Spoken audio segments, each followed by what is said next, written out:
Hello fellow hikers, nature lovers, and outdoor enthusiasts. Today I'm going to show you how to print maps for free from the CalTopo website. So you can take that information and run with it. We're just going to do a quick down and dirty. Let's go to CalTopo, print a map and go. Or you can stick around for a few minutes and see a couple of other features that I think makes CalTopo a really good source to use when you're printing map and going out into the nature. So first things first, let's go to caltopo.com and you're going to come upon this page. We're going to be mapping for individuals. So make sure that's highlighted, and then we're going to click Start Mapping. From here you can go into the search bar and you can search for your area. I think today, let's go to Tin Falls Trail. I believe that's in Oregon. I've never been there. If you have, leave it in the comments. There's supposed to be 10 waterfalls on that trail, hence the name Tin Falls Trail. So then it's going to take you to this area, and these red dashed lines are marked trails. So if you were to go to the state website and pull up their map, these trails should reflect the trails that are on that map, which really puts CalTopo head and shoulders above any other kind of mapping website that I've seen. Even the U.S. Geological Survey maps might have some trails as well, but from what I've seen, they're not quite as good, or there aren't quite as many as the trails in CalTopo. So after we do our search and we come to our area, if there's nothing else you want to do, make sure this base layer says Topo and everything else can stay to the default settings. We'll go over here to this print. We'll go to print map. I found that if I print it in a geospatial PDF, it's not to scale. The UTM grids aren't as far apart as they should be. They're about 200 meters too close relative to the size of the scale of the map. So I usually print these in JPEG. The paper size is 8.5 by 11. The scale, I always use 1 in 24,000, but you can switch the scale if you like to 1 in 25,000, 1 in 50,000, etc. A lot of military people would use 1 in 50,000, but I'm going to use 1 in 24,000 because most of my maps are 1 in 24,000. I think that's the standard scale from the U.S. Geological Survey, and that's where I get most of my maps from. Most of my full-size maps. So after we adjust the scale, we're going to click UTM, and this is going to add the grid lines to your map. We're going to make sure the datum right here is WGS84. I'm going to change this to landscape. Then after I change it to landscape, I'm going to zoom out a little bit here, and then drag my map to about the center of the area that I want to be at. And I think I might probably split these grid lines up here and down here maybe just a little bit. That looks good. So after you search your area, make your adjustments over here, make your adjustments on this side, we can go generate JPEG. Again, I like to do JPEG because it prints it out to scale. And I did an experiment with this the other night. I printed one in the exact same map in geospatial and JPEG, and the geospatial was the grid lines were too close together. So this is what your map is going to look like. Over here you can right click, click print, and then you can send this to your printer.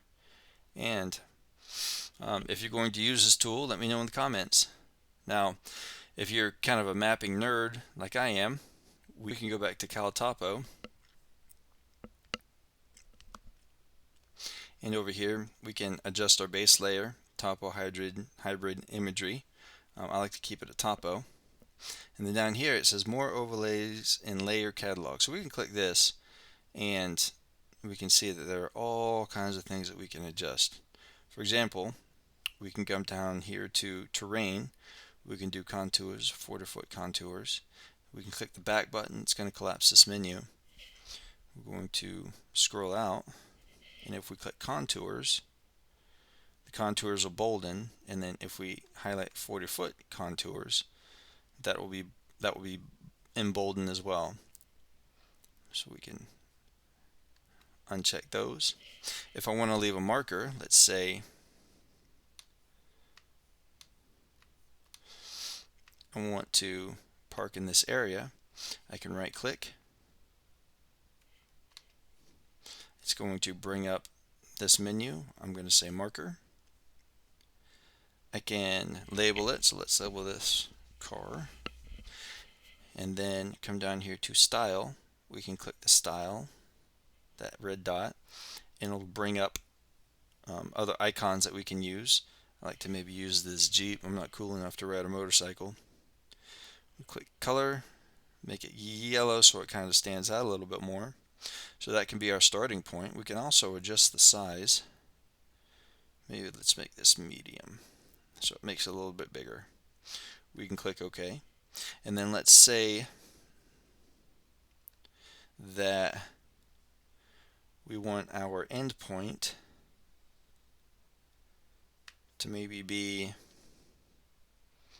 this area right here. So let's right click here, set up our marker. For this one, I don't know, maybe this is your camping spot, so maybe we can put a tent here. Make that, maybe we'll say this might not actually be a camping spot, so don't go there and camp and tell everybody I said you could. No, don't do that. Only camp in designated areas. And we'll go here, and if you want to, we can drag this before we hit the OK button. We can actually drag this. Oh look, this looks like an actual camping area. If you can't see that on the map, maybe you can put one of these icons over it, just like that. So I got everything set up. I can click OK. Now if I come over here to print, those will be marked on my map.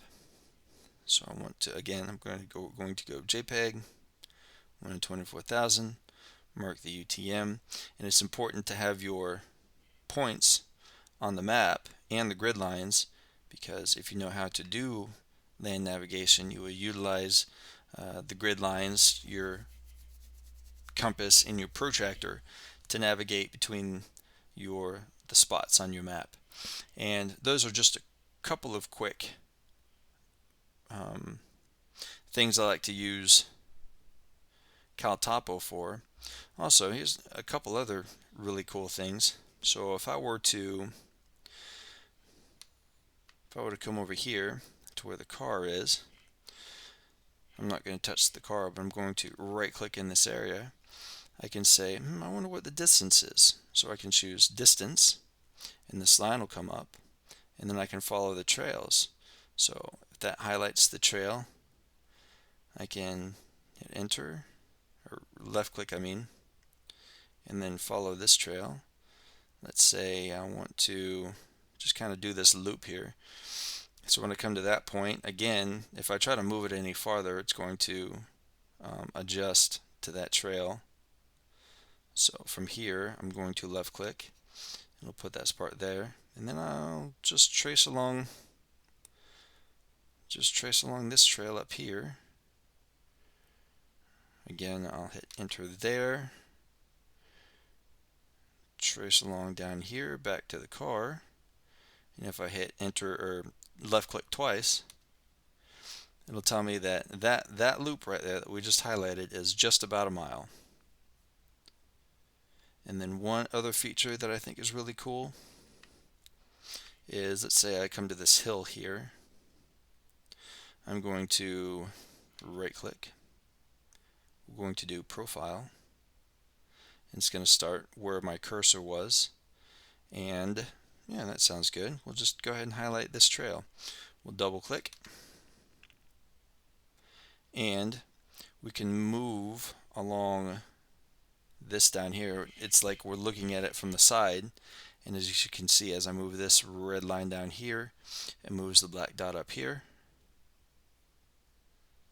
and that will give us our profile. We can click this and it will close that, and those are 3 really cool features that I like to use in CalTopo.